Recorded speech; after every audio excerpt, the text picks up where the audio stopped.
संभल तो हम सबकी आस्था का प्रतीक है। हरि और हर यानी विष्णु और शिव दोनों का जहां पर एक सामूहिक रूप से दर्शन हो सकते हो वही है हरिहर। भगवान विष्णु का 10वां अवतार इसी संभल में हमारे पावन ग्रंथों ने माना है। बहनों और भाइयों, कुछ लोगों को यह विवादित विषय लगता होगा क्योंकि जिनकी पृष्ठभूमि ही विवादित है, जिनका पारिवारिक पृष्ठभूमि ही विरासत है, उन्हें हिंदू परंपरा में विवाद नजर आता है। लेकिन यह विवाद का विषय नहीं हो सकता है। यह विवाद का विषय नहीं हो सकता है। यहां पर जब संभल की हम चर्चा करते हैं तो बहनों और भाइयों, यह हम सबका और दुनिया का ध्यान आकर्षित इसके माध्यम से हम सबका हो जाता है। आपने इस बात को देखा होगा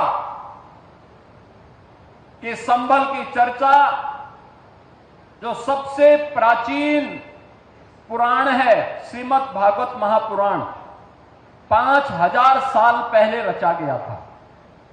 भगवान वेदव्यास ने महाभारत युद्ध के बाद उस समय की शांति के लिए, मुक्ति के लिए जिस महापुराण की रचना की थी वह श्रीमद् भागवत महापुराण है। स्कंद पुराण, विष्णु महापुराण, इन सब में यह उल्लेख है। चिल्ला चिल्ला के हमारे पावन ग्रंथ इस बात का उल्लेख कर रहे हैं कि भगवान विष्णु का 10वां अवतार कल्कि में होगा। स्कंद पुराण ने तो इस बारे में कहा है कि सत्य सत्यव्रतो नाम त्रेतायाम च महदगिरी द्वापरे पिंगलो नाम कलो संभल उच्यते। यानी संभल ये कलयुग का नाम है। अलग अलग युग में अलग अलग नाम थे। सतयुग में सत्यव्रत, त्रेता में महदगिरी, द्वापर में पिंगल और आज सांभल यानी संभल हो गया।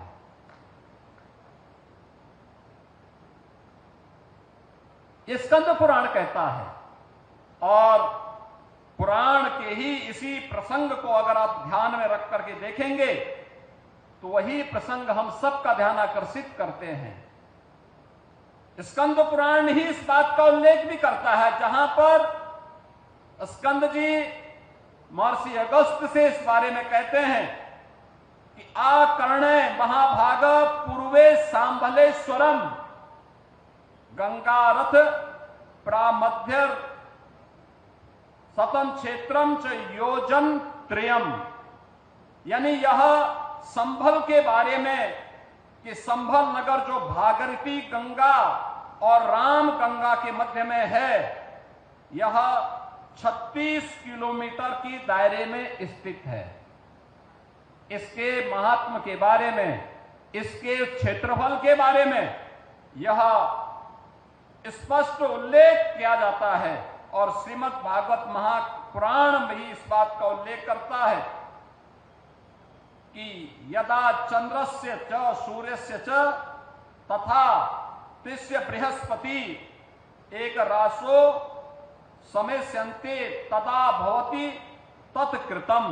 अर्थात चंद्रमा, सूर्य और बृहस्पति के तीनों ग्रह जब उस्य नक्षत्र के प्रथम चरण में एक साथ प्रवेश करेंगे तभी सतयुग का प्रारंभ होगा, जो श्री कल्कि श्री विष्णु के अवतार और सतयुग और कलयुग की संधि में होगा।